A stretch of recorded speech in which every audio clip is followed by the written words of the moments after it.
I'm sorry if that gave anyone a heart attack. 2, 3, 4. Boot doot boot boot boot doot doo doo doo doop doop dip yap ba. Dee dee dee dee dee dee dee. It's Wednesday. La la la. Hi, my name is Jimmy. I went to the funny bookstore. Picks of the hint. Actually, we're gonna do picks last week first, why not? No, I'll do this one. You know what? It doesn't matter, baby. I can do whatever I want. All right, I'll do last week first because they're on top of the pile. Also, I'm sorry for calling you baby. I don't know if we have that kind of a relationship. I'll also try not to go a half an hour, but also, who gives a shit? All right, I don't know why I decided this would be the thing I don't ever swear on. I mean, it's not as though my stand-up is particularly, filthy, but who gives a fuck? All right, so first last week I read this here, Marvel Voices, Indigenous Voices, #1. And it was very good and a lot of fun.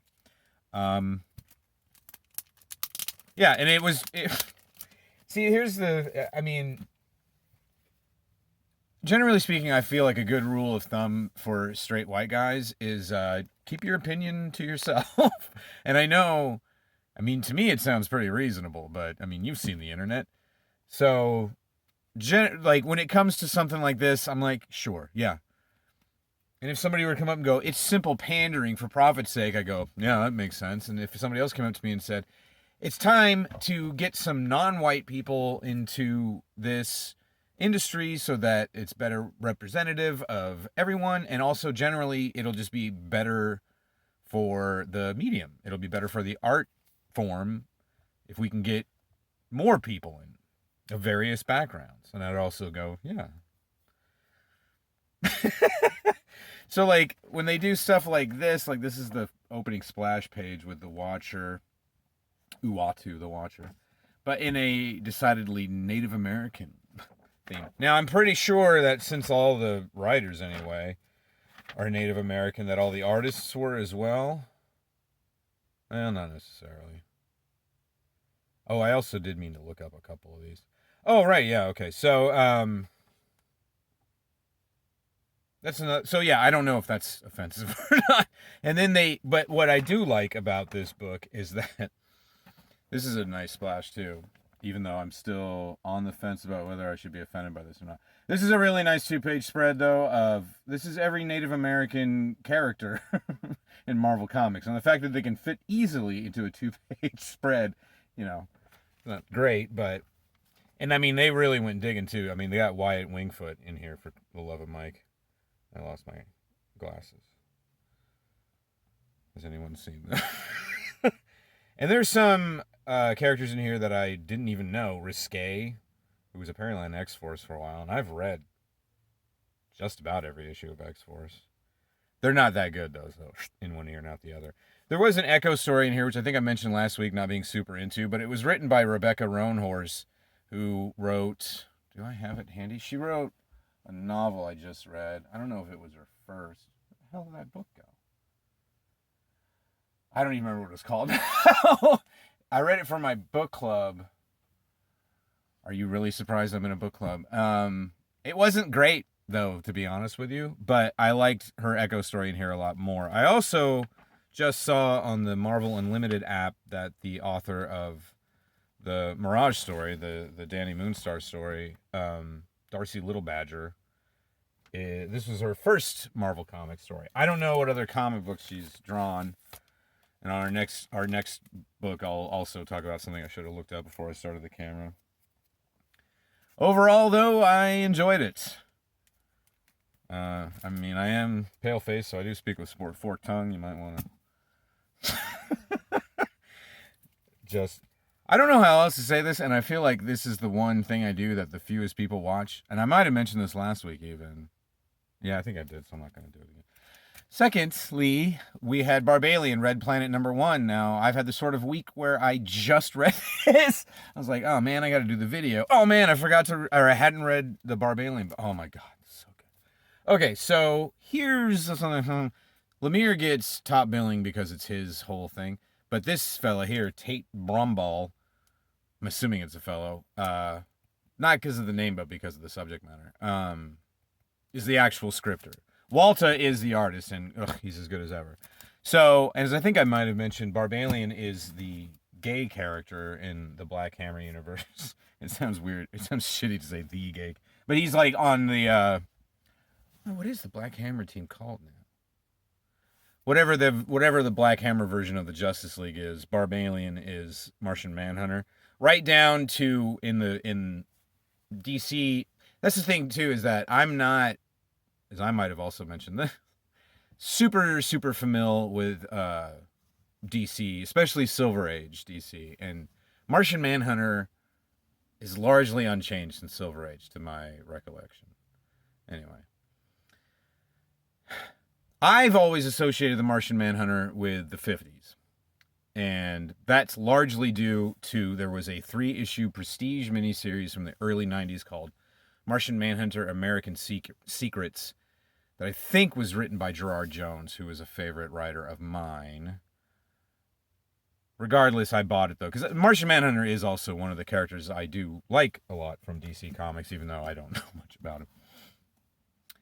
But so Barbalian here, like Martian Manhunter, his Martian name is Mark Marks, which is also his Earth name. In Martian Manhunter, his name is John Jones, but the way they spell it on Mars is J'_ONNJONEZ. So he goes by John Jones on Earth. But he became a cop. That was the first cover, alter ego that he had, was a police officer named John Jones. And, that American Secrets book, from what I remember, it might not have had any gay stuff, but it definitely had commie stuff. Okay, so getting back to this. So Barbalian is gay, and that's what this is about. And I was going to look up. I'm assuming Tate Brombal is a gay fellow, and that's like a good call for Lemire to have a gay guy write series about gay men characters anyway. Although, frankly, Barbalian is a shape changer. He could be female if he wanted to. It's got nothing to do with anything. So yeah, it's really, really good. And it's very much, it's not just that if Tate Brombal is in fact gay, it's not just that he's writing from a gay character's perspective, but it's also the story is about gay rights. So the story is kind of like, it parallels Barbalian back on Mars under trial for high treason. And that's interspersed with his life on Earth in the 80s. Although, frankly, this is another thing, the way Walta draws it looks kind of like the 50s, maybe the early 60s. It gives that, the gay rights movement hadn't really come under full swing. When was Stonewall or whatever that riot was? I don't know as much about gay history. I'm really into the ladies. No. I am, but so yeah, even though it takes place in 1986, like the cop uniforms all look kind of like the 50s. John Jones or Mark Marks' television set looks kind of like from the 50s. And it's little things like that. It's like how, I don't know if you guys ever seen the film Mars Attacks from 1996.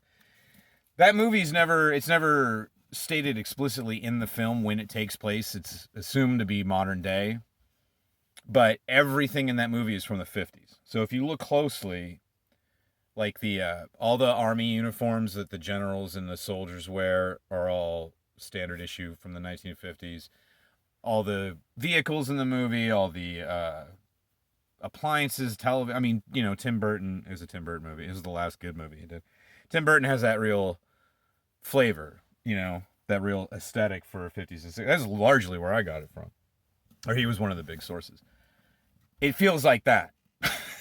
That's a long way to go from that. Anyway, yeah, I'm super stoked on those books for fun. The other one was that TKO book, which I said I wasn't going to read, and we'll have a repeat of that. Right? Was that? Oh, it was the prose one. That's why. Anyway, that was Picks of last week. Picks of the week. How have you been? Okay. All right. We're at 10 now, so I'm going to try not to go on for too long. What have we got today, Jim? Well, I'll tell you. First up, we have a book that I was on the fence about and ended up going out with. Power Pack Outlawed #1. Written by Ryan North and drawn by Nico Leone, who I know from something, but I couldn't tell you for the life of me what. Excuse me. This was another book that was supposed to have come out back in the springtime and was pushed back. It's also, Outlawed is a kind of a mini crossover they're doing with Champions and Ms. Marvel and Miles Morales Spider-Man. I don't read any of those books on the reg. I love Ms. Marvel and Miles Morales, but it was that thing where G. Willow Wilson, who's the co-creator and main writer on Ms. Marvel, left the book a couple years ago at the same time that not Bendis was leaving. Well, yeah, I think it was. It was around the same time Bendis left Ultimate Spider-Man, which is where Miles Morales, that was his title. So, even though the current writers, I believe Saladin Ahmed is writing Ms. Marvel and Miles Morales is being, or maybe I got that back. Maybe he's writing both. Ahmed. That might be right.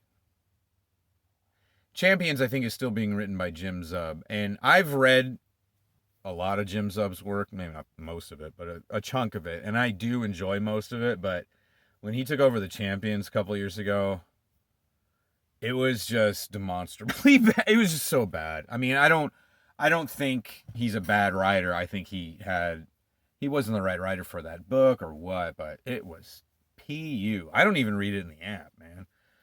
So I think Outlawed is more or less a kind of mini Civil War, right? Like, these kids shouldn't be, and Power Pack was kind of like the Marvel's first all ages superhero team. They were the first superhero. I mean, the X-Men were pretty young, like teenagers, but Power Pack, they're like, some of them are children. They're all related. Their all last name is Power.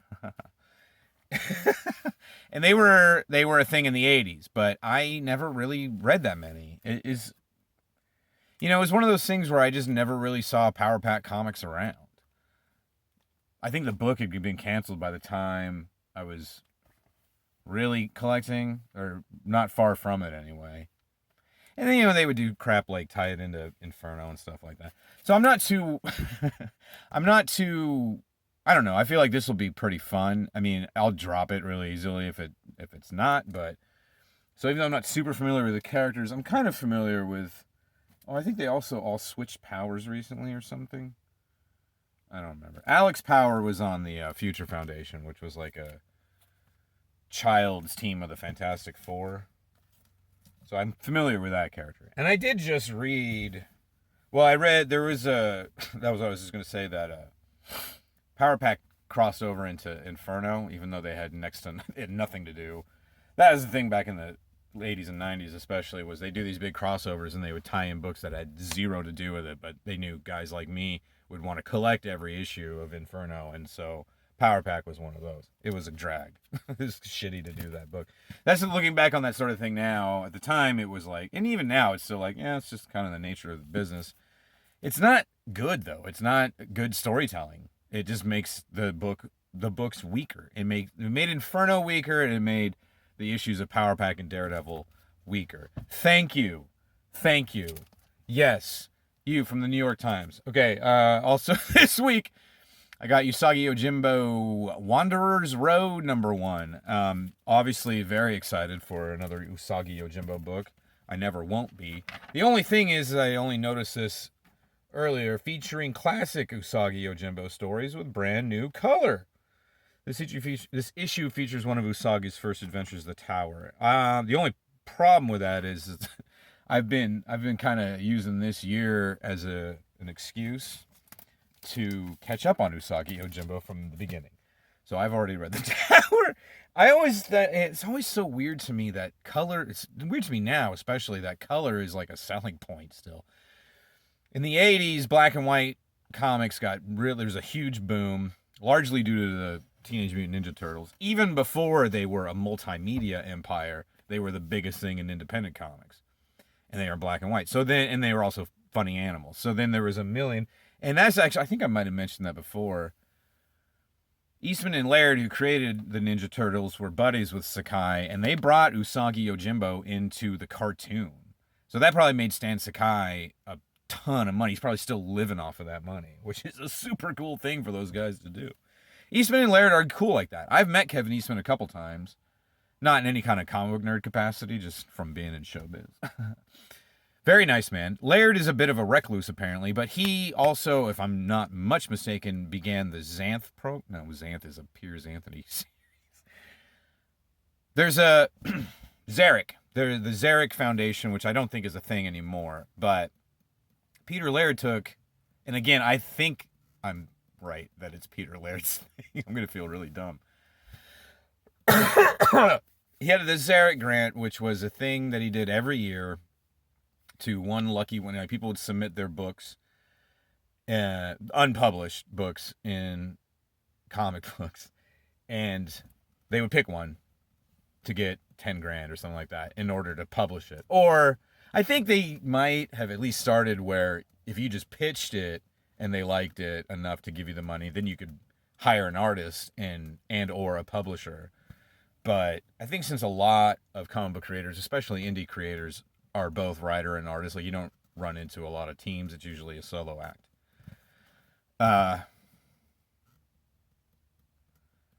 So in conclusion, I bought a Usagi Yojimbo reprint. I mean, I am excited. Oh, right, that was what I was getting at. So Black and White was a big deal in the 80s. And it was really just because it was cheaper, but not unlike, not, what am I trying to say? Unsurprisingly, that kind of obstacle, right, led to better work. Like, it's not gonna show in the color, but the way Sakai draws, he leans into that. The fact that it's black and white, he really, he kind of does the Tintin thing, or the Cerebus thing, that was my first experience with it, where it's very elaborate backgrounds and cartoony foreground characters, which is, I just always think that's a good look. But then when like you get popular enough they did it with the Tick and they did it with the Ninja Turtles. Anytime a black and white indie book got popular enough, they'd release color. And then, especially, I guess back then, that was more of a thing. Now, I have a bunch of the color editions of the Tick because that was all that you could find back then. The black and white ones, and they went into several printings, but they were very hard to find. Also, there wasn't a lot of Tick comics coming out, so I bought those color ones. I think I had those in black and white, or I got them that way eventually. I have them all now. Tray that you can't see. But it's always... Okay, so my point is... Black and white comics came out, and the industry was like, people aren't going to want black and white. So they kind of made it a thing, like, hey, it's black, the Ninja Turtles do it. And then it worked on a bunch of comic book nerds. But then when something got big enough, they were like, oh, now it's in color, so now it's even better. And it's like, but you said it was... Do you know what I mean? So it's kind of goofy that they're like, oh, and now it's here. I'm talking 35 years later, and they're still like, oh, it's in color now. I go, dude, I would have bought it in black and white if you just, I felt like kind of a dope buying something I already had, but if I sat around feeling like a dope for how many times I felt stupid, I wouldn't get anything done. And then, not finally. Also, today I got The Other History of the DC Universe. This was another one I was on the fence with about, with Power Pack, but for, more or less the same reason. So the basic conceit of this is that this is the DC Universe told from the perspective of its African-American characters, such as Black Lightning, featured here on the cover. It's written by John Ridley, who's an African-American fellow himself, and his comic book work isn't extensive. He had a series called The American Way, which I never read, and then another mini of that. I think he wrote The Authority for a little while, which I did read, I want to say. I could be nuts, though. What I definitely have read by John Ridley is the novel Everyone Smokes in Hell, which, unfortunately, I can tell you the title is the best part of the novel. It's not, it's been like 15 years since I've read it, but it's a very high-paced crime action thriller, which doesn't always work in a novel, oddly. But the conceit of this was enough that I was like, oh, because I always have been interested in African-American characters. Like, Luke Cage is always a favorite of mine. Like, when I got into comic books was right around the time I was also starting to get really into rap music and also kind of being a little more socially aware because I was in junior high and I was like, oh no, I need to be smug and pretentious. That's how my whole thing going into high school. How else am I going to get beaten up? I didn't get beat up that much. I chose the wrong thing. So that was, I was like, okay. And then also Giuseppe Camuncoli had his name on it. So okay, well that's the final straw. And then I kind of got home and got ripped off a little bit because Giuseppe Camuncoli does the layouts, but the artist is Andrea Cucci, who's, I'm assuming, another Italian fellow. Yeah, layouts by Giuseppe Camuncoli, finishes by Andrea Cucci. And now the art does look good, and it's very text heavy, which is not a huge surprise. Because yeah, that's right. Oh, you know what? I just realized DC in the '80s, I want to say, maybe the early '90s, did a comic book called The History of the DC Universe. Marvel did it recently too, The History of the Marvel Universe. DC's might have been called something else actually, but it was. I guess it's not that. Yeah, I think DC Marvel have done this a couple times, where they'll do a mini series. Like Marvel did it last year for their 70th anniversary, because they count it from 1938 instead of from 1961 now. And I don't, like in 1986 they did the 25th anniversary covers, and then all through the 90s they were still counting from the 60s, and then just, it seems like within the last 10 years, yeah. Because I remember when they celebrated their 70th anniversary, I was like, oh, I guess we're jumping ahead. Okay. But I'm also totally fine. What with my tendencies towards OCD, I'm like, yeah, I guess we're getting another half-hour show, everybody. I'm bored out of my goddamn head, and I realize also, honestly, the main reason I do this is so that I can let them kind of sit, and then I go back and watch them, and I go, oh, hey, somebody is talking about comic books that I like for a change. So hey there, Jimmy in the future. I hope your tooth is feeling better. Oh no, we're almost there. Okay. I also got the poll from TKO. I'm probably just going to stop now, though, because the goddamn camera doesn't... Once it gives me a warning, that's usually the end of it. All right, so I'll see you next time. Should I do the sign thing? Nah, who gives a shit?